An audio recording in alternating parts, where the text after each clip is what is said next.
打我！我不是，哎呀我！你谁呀？你谁呀？在我家！你怎么在我家？我没有啊！ 같은 침대 위 낯선 남녀. 놀란 여자는 남자를 내쫓으려 하지만 뭔가 이상했죠.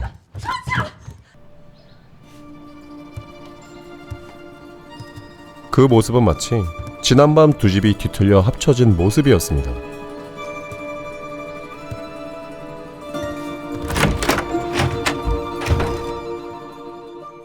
주인공 여자의 이름은 소초. 2018년을 살아가고 있는 여성이었죠. 그리고 남자 주인공의 이름은 용명. 그는 1999년을 살아가는 건축 설계사였습니다. 那咱们就赶紧走吧。去哪儿？买房啊！哎，不是，我们俩刚认识，你确定吗？这不用确定吧？就像卖土豆一样，谈好条件，相中就定，感情啥的，婚后慢慢培养呗。 소초는 돈 때문에 소개팅을 나가 돈 많은 남자들과 만나 인생을 편하게 살고 싶은 신데렐라 증후군을 겪고 있었지만 사기꾼에게 돈만 잃고 말았죠. 单价便宜面积还大，你看，而且未来10几年，这个 loft 在中国哪哪都是，而且还有优势呢。我还做过调查呢，真的，这里未来是 CBD。 용명은 건축 설계사지만 아직 부족한 인지도 때문인지 매번 투자 유치에 실패해 실망하고 있었죠. 그러던 어느 날 자신의 상사가 사장 몰래 회사를 파산시킬 계획을 듣게 됩니다. 하지만 이 모습이 발각되게 되고 이 모습을 함구와 회유 목적으로 주인공에게 금전적인 약속을 하게 됩니다. 你那项目不是去投资吗？我给你投。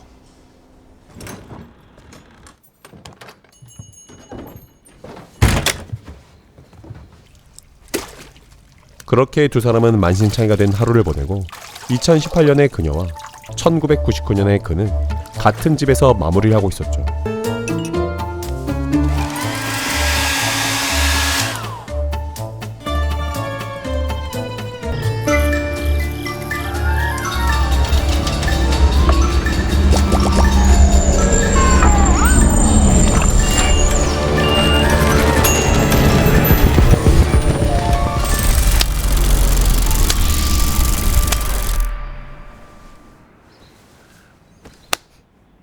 합쳐진 2시간에서 만난 두 사람은 그 상황에 당황하는데요.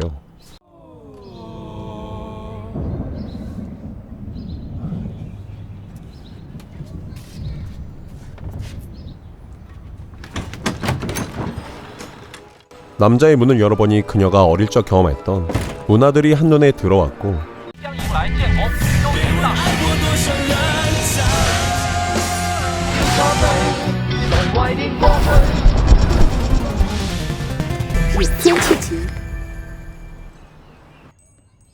그녀의 문을 열어보니 그가 겪어보지 못한 신기한 모습들이 가득했죠.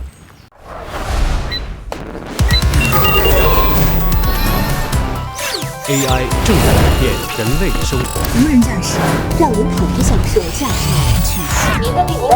嗨，感谢豆芽给我的鼓励。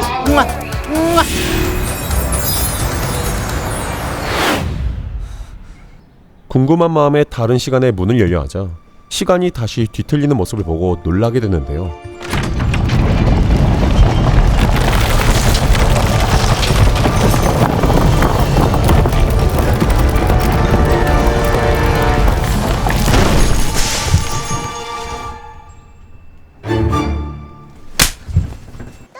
소초는 어릴 적 자신의 집에 가서 음주사고로 돌아가신 아버지를 보게 되고 반가운 마음에 아버지에게 다가가자 다시 시간이 뒤틀리는 모습을 알게 됩니다.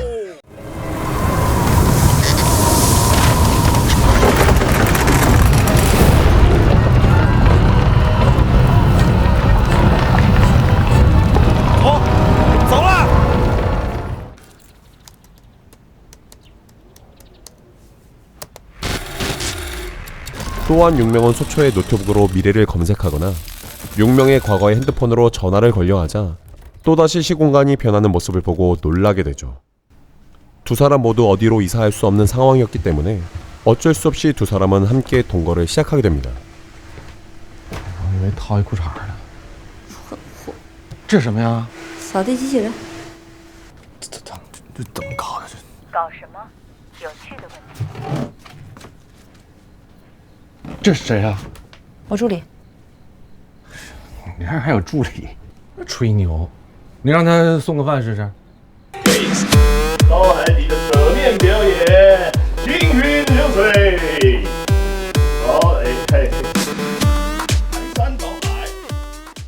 용명의 상사는 회사를 파산시킬 계획을 용명이 알고 있었기 때문에 그에게 입막음을 시키기 위해 그와 장기적 계약을 맺으려 했죠. 소천은 보석가게에서 일하는 점원으로 우연히 대학 동창을 보게 됩니다. 婚礼丧偶的 VIP 客人都介绍给你了，是你太低够不着啊！够不着什么呀？不就在这儿呢吗？这6家店呀，就你们最不让人省心了。哎呀，亲爱的，真的是你呀！哎呀，好久不见了。不用了，就这么定了啊！我现在就去安排一下，晚一点呢，让我司机来接你。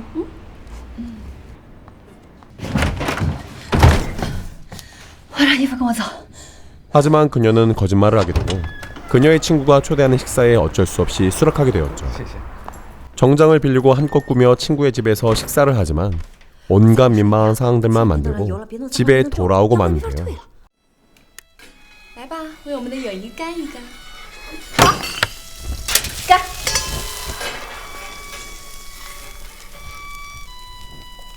怎么了？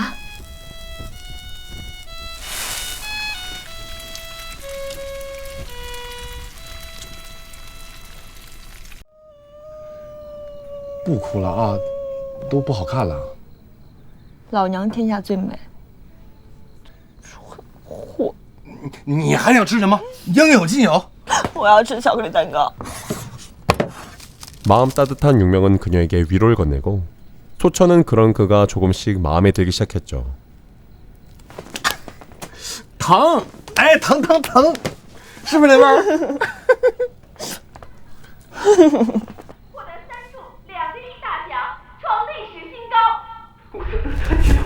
그때 뉴스에서 복권 소식을 들은 두 사람은 같은 생각을 합니다. 미래에서 과거의 복권 번호를 미리 알아내고 과거로 돌아가 잔뜩 복권을 사는 것이었는데요.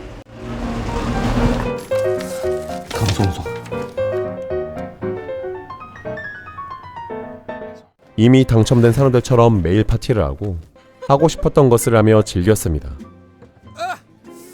观众朋友，把握机会，赢得精彩，拿好你手中的彩票，让我们一同来关注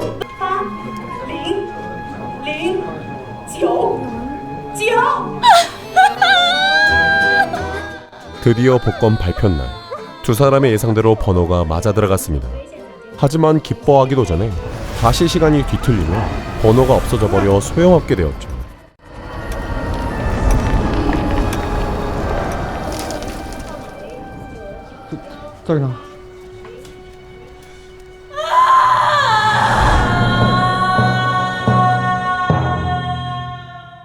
그렇게 실망하고 헐뜯으며 돌아가던 길에 용명의 미래의 자신의 모습이 유명한 건축 설계사가 되어 대중 앞에서 발표하는 모습을 보게 되었습니다.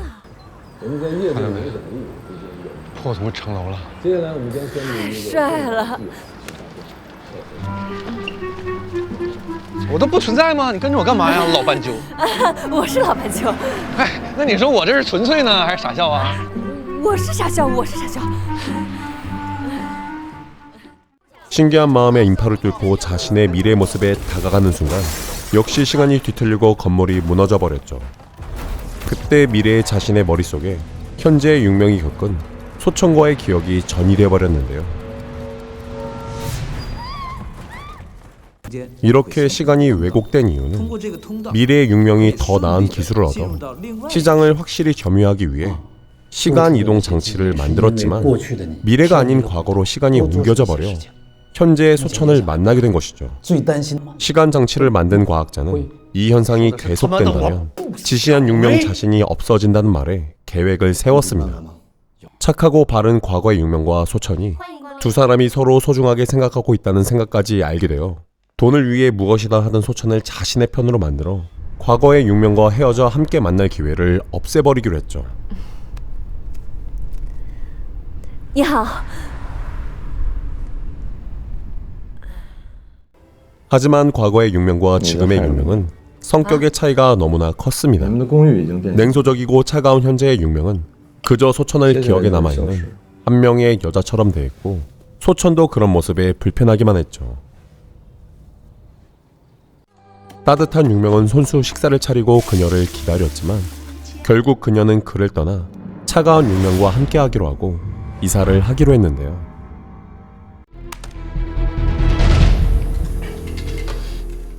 그 시간 과거 육명의 상사는 사장실 몰래 숨어들어 회사의 기밀을 빼돌려 훔치려 했습니다.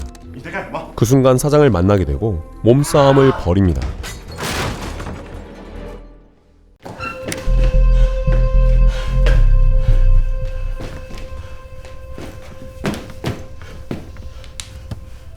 상사는 기절한 사장에게 억지로 술을 마시게 만들고 그를 태워 어디론가 출발을 하고 과거의 육명에게 자신에게 오라고 연락을 하게 되죠. 아무것도 모르고 따라간 끊어진 다리 위 트렁크에서 빼낸 사람은 자신의 사장이었습니다. 음주운전 사고 빌미로 사장을 죽여버리고 함께 부를 나눠 갖자는 제안이었죠. 차가운 육명은 지금의 큰 부와 명예를 가질 수 있었던 것은 사장을 죽이는데 아무런 제지도 하지 않았고 그 후 일에 있어서 지금의 따뜻한 감정 없이 차가운 사람으로 변해갔던 것이죠. 그 순간 소천의 아버지가 생각났습니다. 음주운전 사고, 타고 남은 아버지의 키링, 자신의 사장은 소천의 아버지였던 것이죠. 급하게 상사를 막기 위해 몸싸움을 벌이게 되었죠. 차가운 육명은 무언가 잘못되고 있음을 깨닫고 현장으로 급하게 가지만 결국은 과거를 바꾸자 현재의 차가운 육명은 사라져버리고 말았습니다.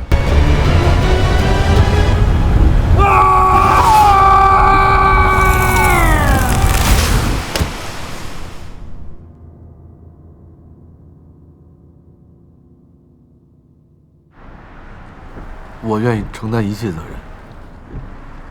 你走吧。 그렇게 가까스로 사고를 막아냈고 소천도 돈 때문에 자신을 아끼던 사람과 멀어진다는 것에 후회를 하고 새 집을 떠나버렸죠.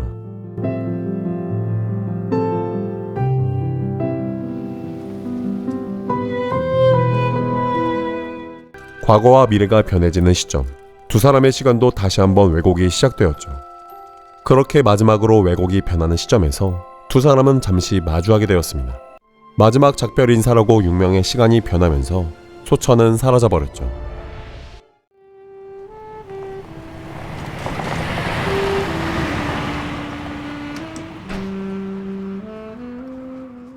(10년이란) 시간이 지났습니다. 해외에서 유학을 하고 있던 성인이 된 소천이 육명 앞에 나타났습니다. 소천은 기억이 없어 육명을 변태 취급해버리며 영화는 막을 내립니다. 我怎么到哪儿都能遇到你这种变态啊！不是你认错人了，我不变态。没认错，就是你。 판타지 멜로물로 과거와 현재의 만남이란 설정은 흥미로웠습니다. 하지만 그 설정에서 타임머신이라는 설정까지 개입되어 판타지와 과학의 설정이 과도하다는 느낌도 있었습니다. 영화상 남자와 여자의 설정은 13살 차이였었는데 실제 배우의 나이 차도 띠동갑으로 설정되었다고 하니 여러가지 신경 쓰는 부분도 느껴졌습니다. 따뜻한 차 한 잔을 마신 것 같은 영화. 어쩌다 룸메이트였습니다.